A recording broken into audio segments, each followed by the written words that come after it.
Halo semuanya, kembali lagi bersama saya di video atau di YouTube cerita kita. Dan hari ini tanggal 29 Maret 2025.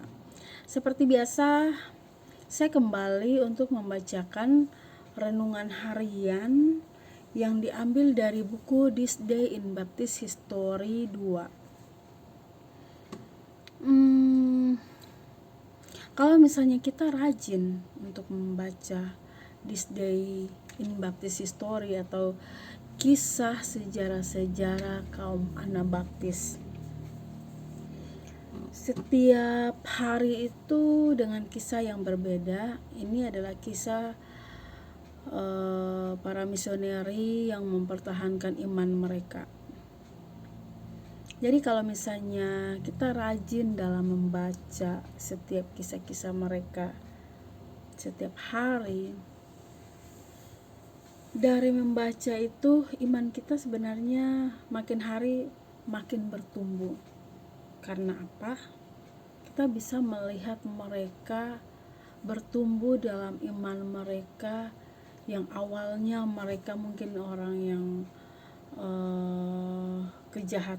pembuat kejahatannya sangat besar, atau mereka orang-orang yang tidak pernah percaya kepada Tuhan, dan pada akhirnya mereka akan kembali berubah drastis dari 180 derajat.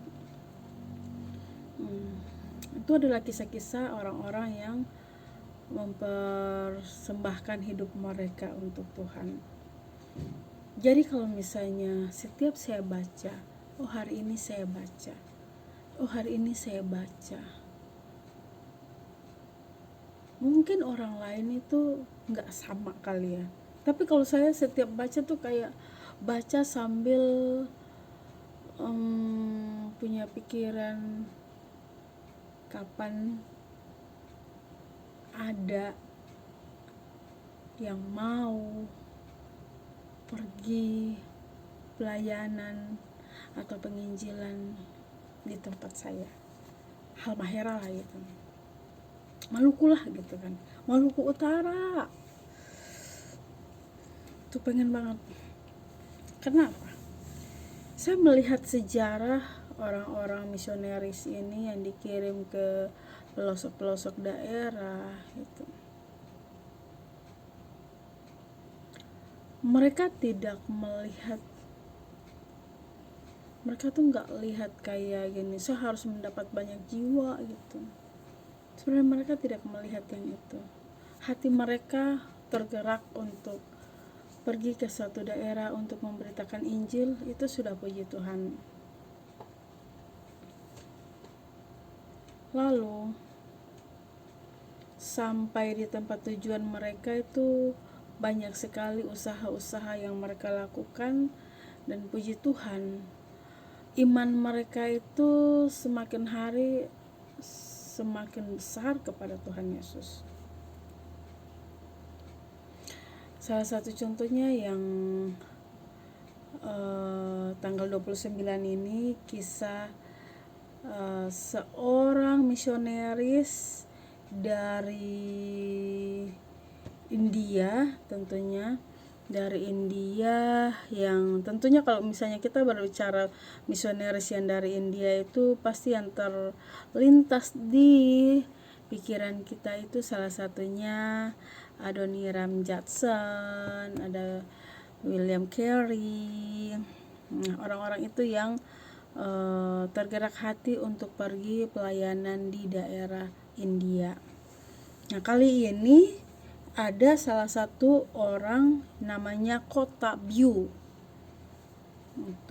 Jadi dia ini adalah kepala kejahatan yang pada akhirnya tuh dia berubah untuk percaya kepada Yesus Kristus, dan dia mengambil keputusan mau pergi untuk menyelamatkan orang-orang yang ada di daerah dia.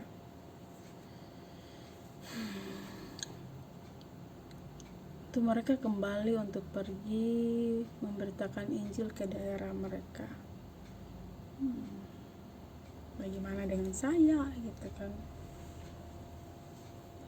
hati terbesar saya itu sebenarnya semua orang yang sudah diselamatkan itu kita dikirim kemana saja itu bisa gitu ya, mau ke daerah mana, ke pelosok mana itu semuanya kita tetap menerima. Kalau ada yang mengutus kita pergi kemana saja tuh bisa semuanya. Tapi hati kecil tuh lebih ke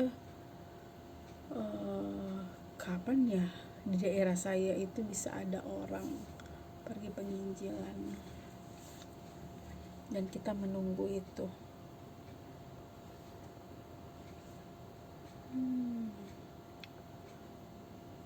Semakin hari banyak yang meninggal,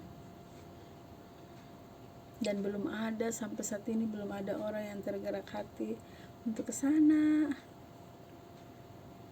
Tapi mungkin hanya saya yang tahu keras kepala orang-orang di sana. Oke, saya akan coba. Saya akan coba dengan versi saya bagaimana cara untuk memberitakan Injil.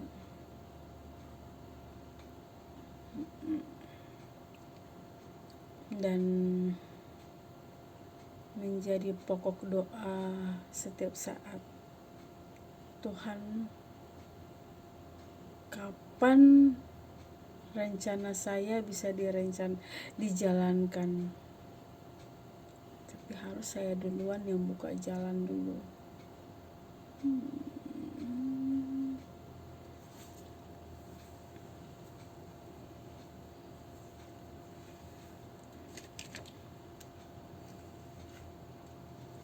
Jadi kalau misalnya hari ini, sekarang ada yang nonton, misalnya anak-anak Halmahera yang lagi nonton, bisa komen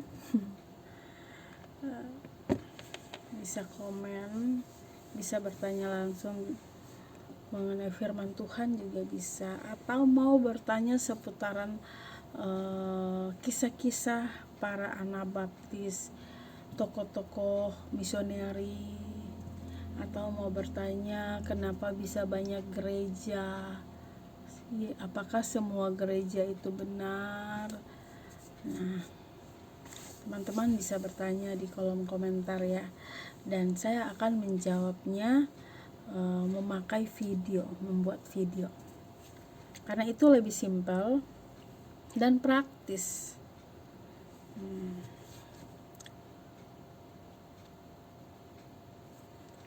Karena apa ya, kayak kemarin ya, dalam bulan Maret kemarin saya nggak habis pikir kakak sepupu meninggal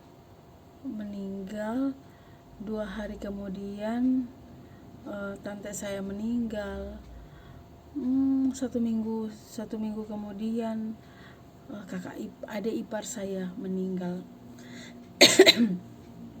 Jadi kalau misalnya mendengarkan orang yang meninggal itu, saya jadinya terbeban apa gitu kan, terbeban karena saya belum menyampaikan Injil kepada mereka, dan mereka sudah dipanggil Tuhan duluan.